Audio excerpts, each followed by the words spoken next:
Hello everyone good morning all. आज mini ब्लॉगटा मु start करुँची सूर्य देवता प्रथमाष्टमी अनेक अनेक शुभेच्छा और शुभकामना समस्त को जो मैंने परुआ हूँ मत निहत भाव में कमेंट रे कहे।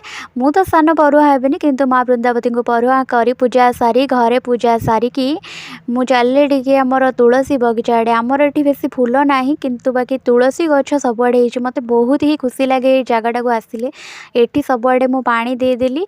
बाकी माँ वृंदावती पाखे टे समय काटी देकी मु चलिली मोर रेड टी पीवा को एटा न पीले मो दिन आरंभ हुए तापर मु मो BMW धरिकी बाहरी गली गाँ को।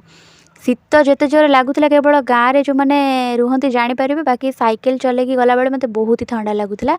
एटी कदली बण होमर कदली कांध पड़ी तो ये गोटे छोट क्लिप नहीं गले आपण मैंने भी देखूँ जार कदली कांध गोटे दरकार निहत भाव में कंटाक्ट करेंगे मुझे बिक्री करदेवी।